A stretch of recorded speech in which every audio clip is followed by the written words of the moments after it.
Hello everyone, success to sociology पर आप सबका स्वागत है। अगर आप लोग इस चैनल से पहली बार हैं तो चैनल को सब्सक्राइब करिएगा, वीडियो को लाइक करिएगा एंड इस चैनल को और लोगों तक शेयर कर दीजिएगा।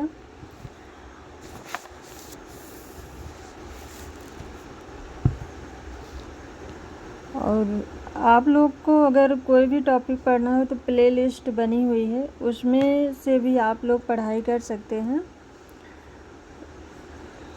तो चलिए हम क्लास को शुरू करते हैं। कल 50 क्वेश्चन तक हो चुका था। आज की क्लास में हम 51 से शुरू करेंगे। तो आप लोग बहुत जल्दी बोर हो जाते हैं, तो इसलिए अब से बहुत ज़्यादा क्वेश्चन नहीं रखेंगे, कम ही क्वेश्चन करेंगे ताकि क्लास जल्दी ख़त्म हो जाए। तो चलिए क्लास को शुरू करते हैं। इसमें पहला क्वेश्चन है, निम्नलिखित में से किस समाजशास्त्री ने प्राथमिक समूह पद को प्रचलित किया? Goffman, Cooley, David Harvey, G H. Mead. Right answer बताइए। किस समाजशास्त्री ने प्राथमिक समूह पद को प्रचलित किया है? राइट आंसर क्या होगा? प्राथमिक समूह वह समूह होता है जिसमें सदस्यों के बीच आमने सामने का संबंध और पारस्परिक सहयोग पाया जाता है, हम की भावना पाई जाती है। इसका राइट आंसर होगा ऑप्शन सेकंड। चार्ल्स हार्टन कूले ने प्राथमिक समूह की अवधारणा सर्वप्रथम सोशल ऑर्गेनाइजेशन पुस्तक, और इनकी ये पुस्तक 1909 में प्रकाशित हुई थी। इसी पुस्तक में इन्होंने प्राथमिक समूह के बारे में बात किया था। नेक्स्ट क्वेश्चन है, शक्ति एवं सत्ता के अंतर के संबंध में निम्नलिखित में से कौन सा एक कथन सही है? शक्ति शारीरिक बल प्रयोग पर आधारित है, सत्ता नहीं। शक्ति समाज में निहित है, सत्ता राज्य में निहित है। सत्ता वैध शक्ति है, केवल राज्य के पास शक्ति है। गैर राजनीतिक संस्थाएं संस्था का प्रयोग करती हैं। राइट आंसर बताइए क्या होगा? शक्ति एवं सत्ता के अंतर के संबंध में कौन सा कथन सही है?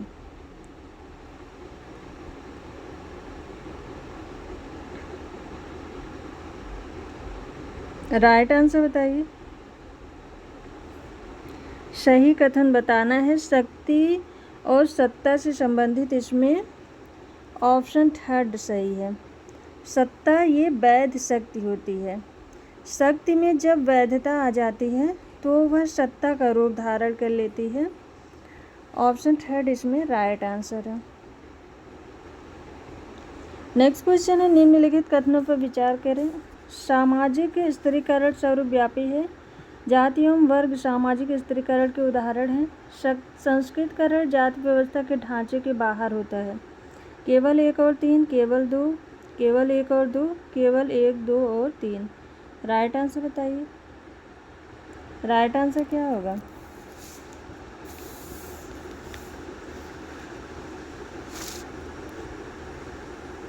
तो सामाजिक स्त्रीकरण सर्वव्यापी है और जाति एवं वर्ग सामाजिक स्त्रीकरण के उदाहरण हैं। ऑप्शन इसमें थर्ड राइट आंसर होगा।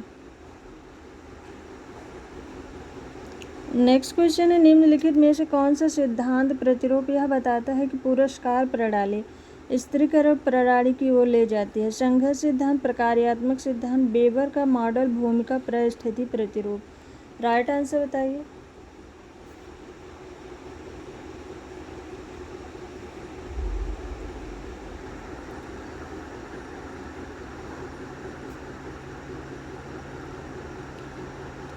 किंग्सले डेविस ने प्रकारवादी सिद्धांत दिया था और इन्होंने कहा था, जब समाज में कुछ लोगों को अधिक पुरस्कार एवं सुविधाएं प्रदान हो जाती हैं और कुछ को कम, तो समाज में स्वतः ही स्त्रीकरण पैदा हो जाता है। इसका राइट आंसर होगा ऑप्शन सेकंड, प्रकार्यात्मक सिद्धांत। नेक्स्ट क्वेश्चन है, इसमें निम्नलिखित में से कौन सा एक कथन सही है? वर्ग परिस्थिति एवं दल के रूप में स्त्रीकरण के सिद्धांत का प्रतिपादन वेबर के द्वारा किया गया। कार्ल मार्क्स ने यह सिद्धांत दिया कि समाज के उच्च कोटि सत्ता आदेश जारी करने वाले, मांग रखने वाले, चेतावनी देने एवं निषेध लागू करने के माध्यम से अधीनस्थों पर नियंत्रण करती है। डेरेनडार्फ ने यह विचार दिया कि विश्व के प्रत्येक मानव समाज में स्त्रीकरण विद्यमान है तथा यह एक कार्य परक आवश्यकता भी है। सामाजिक स्त्रीकरण के विश्लेषण में संघर्षवादी परिप्रेक्ष्य का प्रतिपादन करने में मर्टन अग्रणी थे। कौन सा कथन इसमें सही है? राइट आंसर बताइए।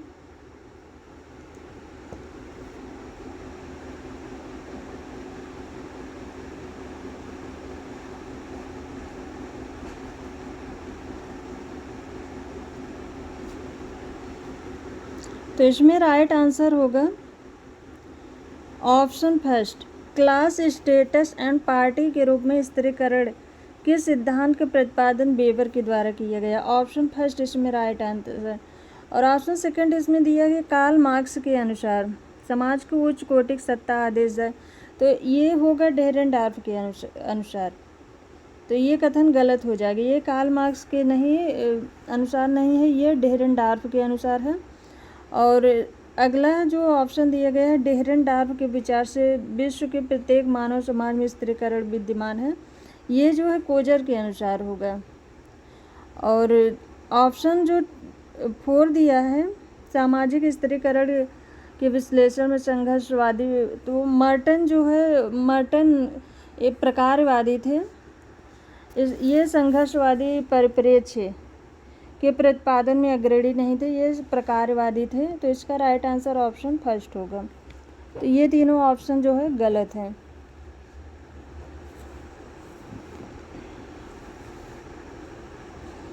नेक्स्ट क्वेश्चन है, किंग्सले डेविस एवं मूर के द्वारा प्रस्तावित सामाजिक स्त्रीकरण के सिद्धांत को क्या कहा जाता है? बहुआयामी सिद्धांत, संघर्ष सिद्धांत, प्रकार्यात्मक सिद्धांत, संरचनात्मकतावादी सिद्धांत। राइट आंसर बताइए। राइट आंसर क्या होगा?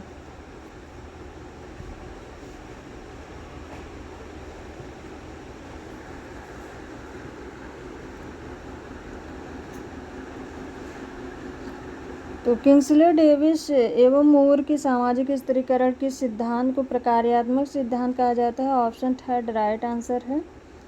और संघर्ष सिद्धांत ये कार्ल मार्क्स का है। ऑप्शन इसमें थर्ड जो है राइट आंसर है। नेक्स्ट क्वेश्चन है, निम्नलिखित में से कौन सा एक औद्योगिकरण का संस्थागत प्रतिबंध नहीं है? विरासत के नियम का संस्थायन, वाणिज्यिक विनियम प्रणाली, विश्वसनीय विधिक सिद्धांत एवं उसकी न्यायिक प्रायोज्यता, तर्कसंगत रूप से संगठित यंत्रीकृत उत्पादन प्रणाली। राइट आंसर बताइए। कौन सा एक औद्योगिकरण का संस्थागत प्रतिबंध नहीं है?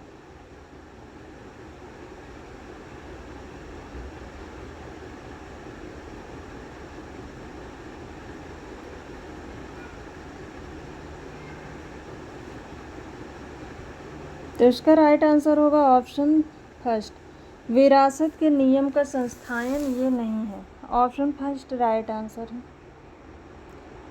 नेक्स्ट क्वेश्चन है, निम्नलिखित में से कौन सा सुमेलित नहीं है? Max Weber, the Protestant ethic and the spirit of capitalism, Robert Redfield, Tepoztlan a Mexican village study of folk life, Daniel Bell का the culture contradiction of capitalism, Goffman the mind and society. Right answer बताइए, कौन सा इसमें सुमेलित नहीं है?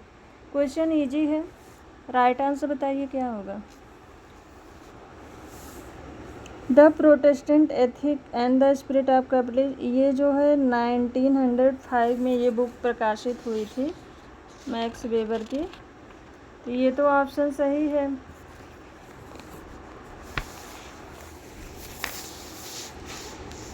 और option second भी ये रॉबर्ट रेडफील्ड की ही बुक है। डेनियल वेल की ये बुक है। गॉफमैन की ये बुक नहीं है। ऑप्शन 4 इसमें राइट आंसर है। द माइंड एंड सोसाइटी, ये बुक विल्फ्रेड पेरेटो का है। नेक्स्ट क्वेश्चन है, निम्नलिखित में से कौन सा सामाजिक संरचना का पहलू नहीं है? क्वेश्चन में पूछा है, नहीं बताना है। भाषा, प्रतिमान, भूमिकाएं एवं परिस्थितियां, संस्थाएं। राइट आंसर बताइए। सामाजिक संरचना का पहलू नहीं है, राइट आंसर क्या होगा? सामाजिक संरचना के जो निम्नलिखित तत्व होते हैं उसमें सामाजिक समूह होता है, भूमिका होती है, परिस्थिति होती है, प्रतिमान मानदंड होते हैं, सांस्कृतिक मूल्य होते हैं, संस्था होती है, भाषा नहीं होती है। ऑप्शन फर्स्ट राइट आंसर है। नेक्स्ट क्वेश्चन है, महात्मा गांधी के सत्याग्रह की वेबर की निम्नलिखित में से किस एक सामाजिक क्रिया के प्रकार के उदाहरण के रूप में जाना जाता है? नैमित्तिक तार्किक क्रिया, भावात्मक तार्किक क्रिया, मूल्य तार्किक क्रिया, मूल्य उदासीन क्रिया। राइट आंसर बताइए।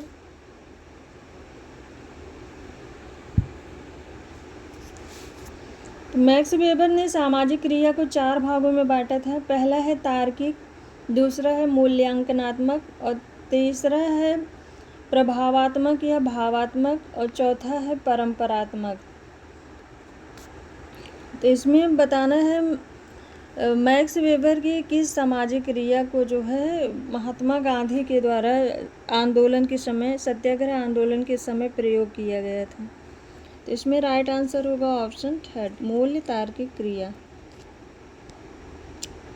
नेक्स्ट क्वेश्चन है, निम्नलिखित में से कौन सा सिद्धांत सामाजिक व्यवस्था को समझने है सावयव प्रतिरूप, सावयव प्रतिरूप को अपनाता है? संघर्ष सिद्धांत, प्रकार्यात्मक सिद्धांत, उत्पादन रीति सिद्धांत, व्यवहारवादी सिद्धांत।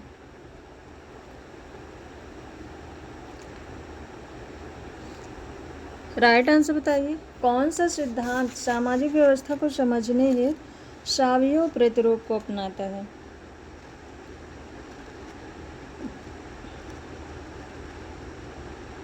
तो इसमें राइट आंसर होगा ऑप्शन सेकंड, प्रकारवादी सिद्धांत।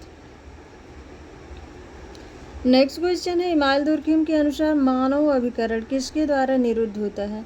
राजनीतिक प्रक्रिया, सामाजिक संरचना, आर्थिक संसाधन, दूसरे कर्ताओं के अभिकरण। मानव अभिकरण जो है इमाल दुर्खिम के अनुसार किसके द्वारा निरुद्ध होता है? तो ऑप्शन सेकंड राइट आंसर होगा, सामाजिक संरचना। नेक्स्ट क्वेश्चन है, निम्नलिखित में से कौन सा पूंजीवादी अर्थव्यवस्था का बुनियादी तत्व नहीं है? निजी स्वामित्व, लाभ अधिकतमीकरण, पूंजी संचयन, सार्वजनिक संपत्ति की संरचना। राइट आंसर बताइए। कौन सा पूंजीवादी अर्थव्यवस्था का बुनियादी तत्व नहीं है?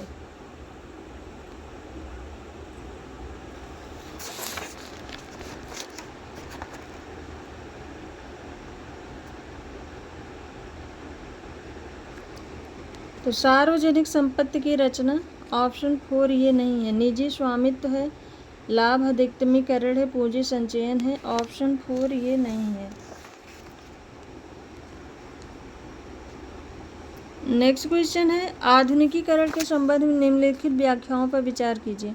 कृषि के क्षेत्र में आधुनिकीकरण निर्वाह खेती से व्यावसायिक उत्पादन की ओर रूपांतरण है। उद्योगों के क्षेत्र में आधुनिकीकरण मानव एवं पशु शक्ति के उद्योग से शक्ति चालित मशीनों की ओर रूपांतरण है। केवल एक, केवल दो, एक और दो, दोनों, न तो एक न दो। राइट आंसर बताइए। राइट आंसर क्या होगा?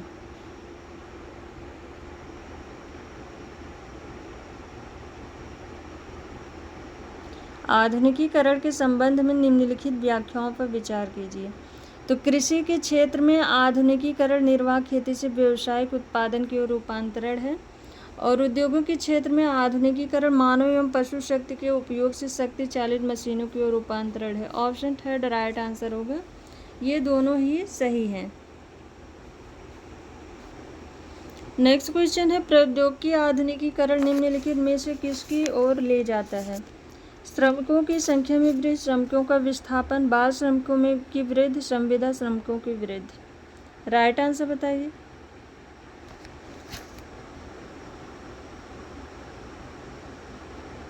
राइट आंसर क्या होगा? प्रौद्योगिकी आधुनिकीकरण किसकी ओर ले जाता है?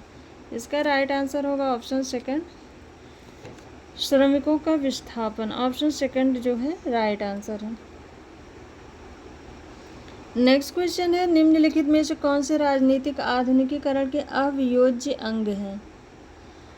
अभिव्यक्ति की स्वतंत्रता, राजनीतिक दबाव निवारक विधि, अलंघनीय एवं अनुचित। 1 और 2, 3 और 4, 1, 2 और 3, 2, 3 और 4। राइट आंसर बताइए। राजनीतिक आधुनिकीकरण का अंग बताना है। राजनीतिक आधुनिकीकरण का अंग जो है अभिव्यक्ति की स्वतंत्रता है, राजनीतिक दबाव है, निवारक विधि है। ऑप्शन इसमें जो है थर्ड राइट आंसर है, 1, 2 और 3।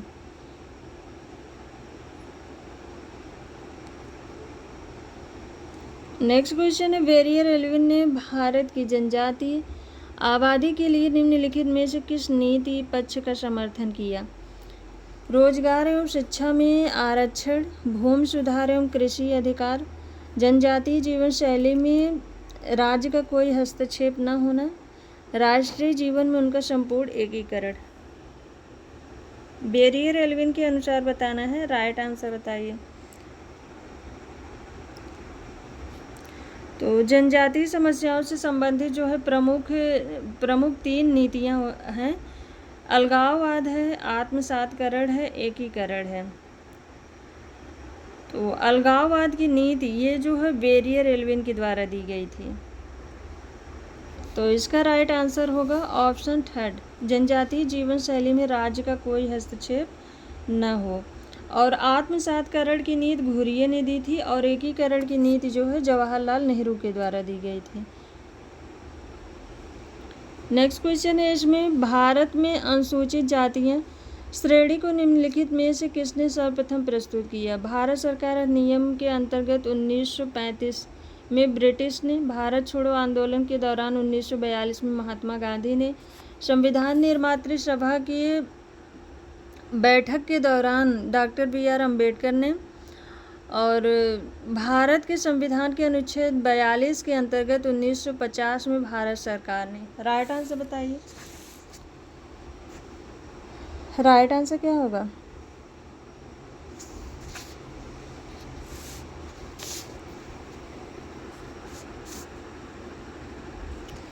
तो इसका राइट आंसर होगा ऑप्शन फर्स्ट। सर्वप्रथम जो है अनुसूचित जाति का प्रयोग सर्वप्रथम 1927 में साइमन कमीशन के द्वारा किया गया था और इसे जो है 1935 में इसे सूचीबद्ध किया गया था। ऑप्शन फर्स्ट इसमें जो है राइट आंसर है। नेक्स्ट क्वेश्चन है, निम्नलिखित में से किसी एक के पहचान के निष्कर्ष के निर्धारण हेतु भारत सरकार द्वारा काका कालेलकर आयोग का गठन किया गया? निर्धनता रेखा से नीचे वाले परिवारों की आबादी, सामाजिक एवं शैक्षणिक रूप से पिछड़े वर्ग, आर्थिक रूप से पिछड़ी उच्च जातियाँ और सामाजिक एवं आर्थिक रूप से पिछड़े समुदाय। राइट आंसर बताइए।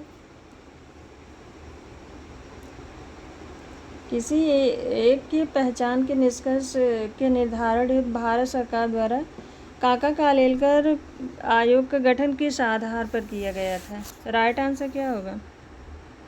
काका कालेलकर आयोग ये 29 जनवरी 1953 को जो है बना था। ये पहला पिछड़ा वर्ग आयोग था। काका कालेलकर की अध्यक्षता में ये पहला पिछड़ा वर्ग आयोग था और इसके जो निर्धारण के मापदंड थे वो थे सामाजिक एवं शैक्षणिक रूप से पिछड़े वर्ग। ऑप्शन इसमें सेकंड राइट आंसर है। नेक्स्ट क्वेश्चन है, सदरलैंड के अनुसार निम्नलिखित में से किसे सफ़ेदपोश अपराध कहा जाता है? सामाजिक अभिजनों के द्वारा किए गए अपराध, उद्योग एवं व्यवसाय में घूसखोरी एवं भ्रष्टाचार जैसे अपराध, ऐसे अपराध जिनकी सूचना नहीं हो पाती, आभ्यासिक अपराधियों द्वारा किए गए अपराध। राइट आंसर बताइए। सदरलैंड के अनुसार जो है किसे सफ़ेदपोश अपराध कहा जाता है? इसका राइट आंसर होगा ऑप्शन फर्स्ट, सामाजिक अभिजनों के द्वारा किए गए अपराध। और इन्होंने अपराध के 2 प्रकार बताए थे, एक निम्न वर्गीय अपराध और एक सफ़ेदपोश अपराध या उच्च वर्गीय अपराध। नेक्स्ट क्वेश्चन है, निम्नलिखित में से किस समाजशास्त्री ने अपराध एवं विसामान्यता को समाज के प्रकार्यात्मक एकीकरण के लिए सकारात्मक भूमिका अदा करने के रूप में देखा? Emmanuel Durkheim, Karl Marx, Auguste Comte, martial. Right answer बताइए। तो अपराध एवं विसामान्यता को समाज के प्रकार्यात्मक एकीकरण के रूप में सकारात्मक भूमिका अदा करने के रूप में जो है इमानुएल दुर्खीम ने देखा अपराध को। ऑप्शन फर्स्ट राइट आंसर है। नेक्स्ट क्वेश्चन है, निम्नलिखित में से कौन राजनीतिक समाजीकरण का अभिकरण नहीं है? छात्र संघ के निर्वाचन, श्रमिक संघवाद, स्वयं सहायता समूह, आधुनिक प्रौद्योगिकी। राजनीतिक समाजीकरण का अभिकरण नहीं है।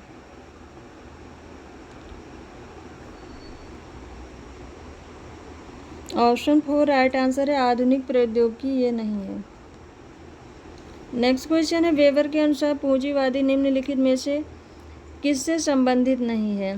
स्व की धार्मिक प्रतिबद्धता, केल्विन के सिद्धांतों में विश्वास, उच्च वर्गीय मूल, इहलोक का वैराग्य। वेबर के अनुसार जो है पूंजीवाद किससे संबद्ध नहीं है? राइट आंसर बताइए। तो वेबर के अनुसार पूंजीवाद का संघर्ष मूल्यों से है, धर्म से है, केल्विनवाद से है, उच्च वर्ग से है। इहलोक का वैराग्य इससे नहीं है। ऑप्शन 4 राइट आंसर है। नेक्स्ट क्वेश्चन है, निम्नलिखित में से किसने यह तर्क दिया कि सामाजिक विकास जैविक विकास का विस्तार है और सामाजिक विकास और जैविक विकास की वास्तविक क्रियाविधियाँ भिन्न हैं, किंतु दोनों को विकास क्रमिक सामान्यों के रूप में समझा जा सकता है?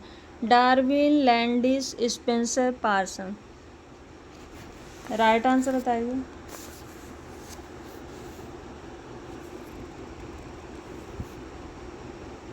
सामाजिक विकास जैविक विकास का विस्तार है और सामाजिक विकास और जैविक विकास की वास्तविक क्रियाविधियाँ भिन्न हैं, किंतु दोनों विकास क्रमिक सामान्यों के रूप में समझा जा सकता है। ऑप्शन इसमें थर्ड राइट आंसर है, हर्बर्ट स्पेंसर। नेक्स्ट क्वेश्चन है, निम्नलिखित में से किसने धार्मिक कृत्यों, अनुष्ठानों को सकारात्मक और नकारात्मक एवं पाप पूर्ण के रूप में वर्गीकृत किया? Malinowski, Brown, Weber, Durkheim. Right answer बताइए। धार्मिक कृत्यों अनुष्ठानों को सकारात्मक, नकारात्मक एवं पाप पूर्ण के रूप में वर्गीकृत किया। आप लोग क्वेश्चन अच्छे से देख नहीं रहा है तो इरेज कर देते हैं। अब क्वेश्चन ठीक से दिखेगा, आप लोग पढ़ के बताइए। किसने धार्मिक कृत्यों अनुष्ठानों को सकारात्मक, नकारात्मक एवं पाप पूर्ण के रूप में वर्गीकृत किया? तो इसका राइट आंसर होगा option second, Radcliffe Brown. Next question है, प्रारंभिक 20वीं शताब्दी में दक्षिण भारत में पिछड़े वर्गों के आंदोलन औपनिवेशिक शासकों के विरुद्ध निर्देशित थे, ब्राह्मणों एवं उच्च जातियों के विरुद्ध निर्देशित थे, रोजगारों में आरक्षण के लिए आंदोलन थे, भूमि सुधारों एवं भूमि पुनर्वितरण के लिए आंदोलन था। दक्षिण भारत में पिछड़े वर्ग का आंदोलन जो है वो किस पर आधारित था? राइट आंसर बताइए।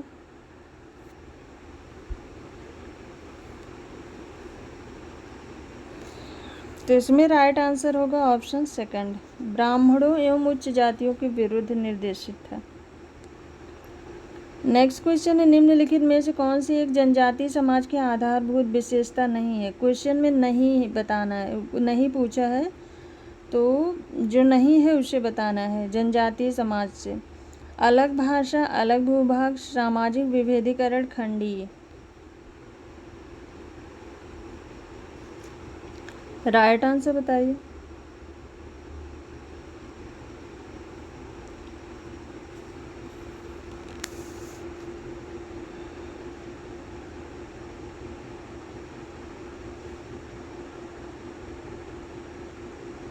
जनजातीय समाज की आधारभूत विशेषता नहीं है।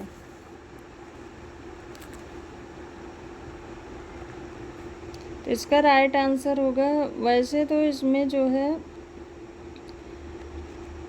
ऑप्शन थर्ड और फोर, इसमें जो है ये दोनों हो जाएंगे। सामाजिक विभेदीकरण ये भी होगा खंडीय, लेकिन इसका जो है सामाजिक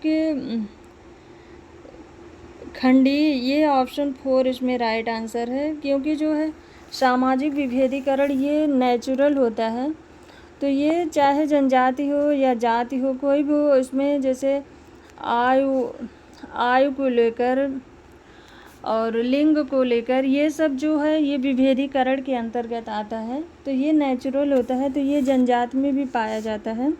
तो इसका ऑप्शन फोर राइट आंसर होगा खंडीय, ये नहीं होगा। नेक्स्ट क्वेश्चन है, निम्नलिखित में से कौन सा एक युग्म में सही सुमेलित नहीं है? मॉर्गन, इराक्यूज जनजात, Franz Boas Eskimo, A C Haddon, Torres Strait, WHR Rivers Melanesia. कौन सुमेलित नहीं है?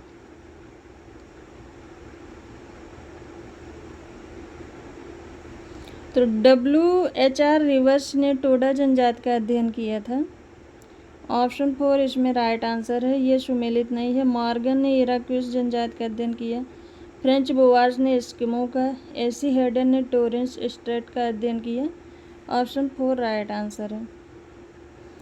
नेक्स्ट क्वेश्चन है, निम्नलिखित में से कौन सा एक जो है जनसंख्या का महत्वपूर्ण उपादान है जो जन्म एवं मृत्यु के स्तर का निर्धारण करता है? लिंग सम्मिश्रण, प्रजनन दर, आयु सम्मिश्रण, मृत्यु दर।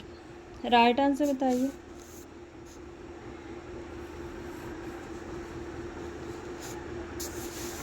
कौन सा एक जनसंख्या का महत्वपूर्ण उपादान है जो जन्म एवं मृत्यु के स्तर का निर्धारण करता है? राइट आंसर क्या होगा? राइट आंसर बताइए।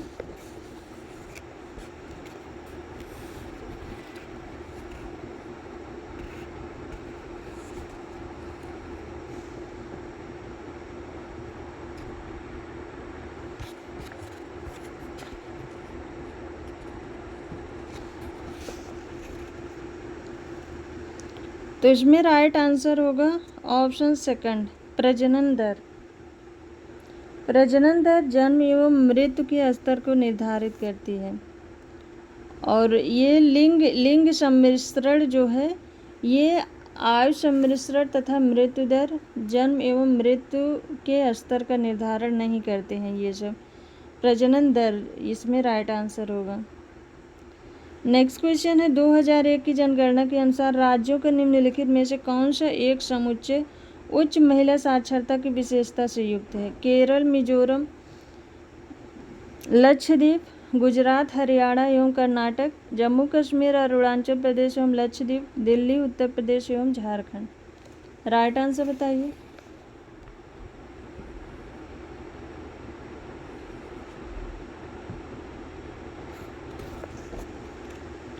2001 की जनगणना के अनुसार राज्यों का निम्नलिखित में से कौन सा एक समुच्चय उच्च महिला साक्षरता की विशेषता से युक्त है? तो इसका राइट आंसर होगा ऑप्शन फर्स्ट होगा, केरल, मिजोरम, लक्षद्वीप। नेक्स्ट क्वेश्चन है, ई और राइट के अनुसार निम्नलिखित में से कौन सा एक आधुनिक पूंजीवाद उत्पादन में नियंत्रण की 3 विधाओं में शामिल नहीं है?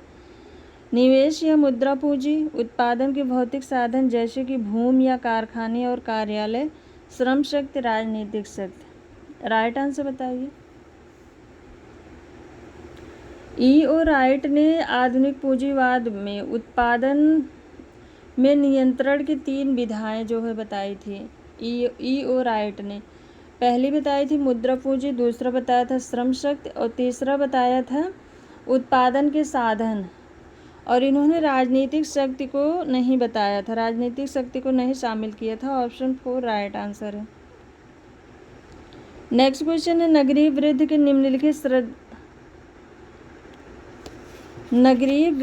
निम्नलिखित सैद्धांतिक, यहाँ पर होगा सैद्धांतिक।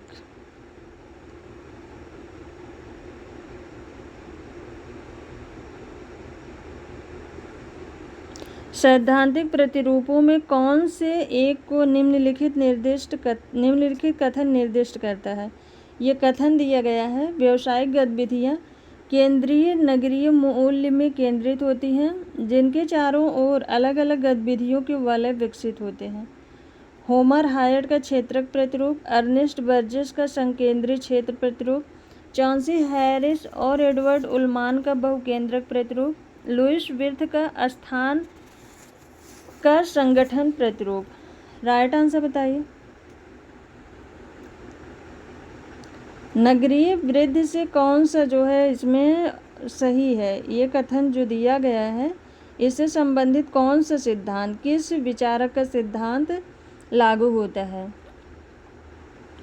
तो इसका राइट आंसर होगा अर्नेस्ट बर्जेस का संकेंद्रित क्षेत्र प्रतिरूप। ऑप्शन सेकंड जो है राइट आंसर है। नेक्स्ट क्वेश्चन है, महानगरीय अंतराल जैसे कि प्रवाह का अंतराल एवं स्थान का अंतराल के विभेदीकरण पर परिचर्चा का प्रादुर्भाव किसने किया? Manuel Castells, Gideon Sjoberg, Amos Hawley, Louis Wirth. Right answer बताइए। महानगरीय अंतराल जैसे कि प्रवाह का अंतराल एवं स्थान का अंतराल के विभेदीकरण पर परिचर्चा का प्रादुर्भाव एमोस हार्ले के द्वारा किया गया। ऑप्शन सेकंड इसमें राइट आंसर है। नेक्स्ट क्वेश्चन है, पर्यावरण की समस्याओं और पर्यावरण संबंधित ज्ञान में वृद्धि किस बात को अस्वीकार नहीं करती? प्रभावी सामाजिक रूपावली या प्रभावी पश्चिमी विश्व दृष्टि, औद्योगिक समाजों की भौतिक उपलब्धियां, 20वीं शताब्दी के अंत में फोर्ड उत्तरवर्ती या जोखिम समाज संस्थाएं, जीवनाभिमुखी मूल्यों की गुणवत्ता। राइट आंसर बताइए। राइट आंसर क्या होगा? पर्यावरण की समस्याओं और पर्यावरण संबंधित ज्ञान में वृद्धि किस बात को अस्वीकार नहीं करती?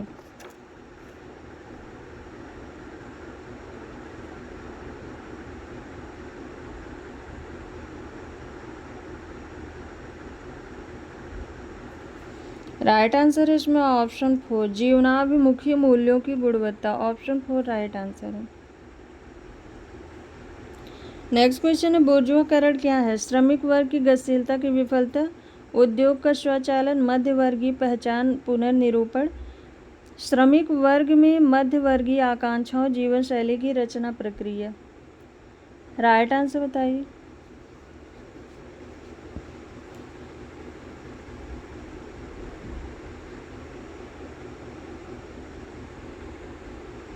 बुर्जुआकरण क्या है? राइट आंसर बताइए।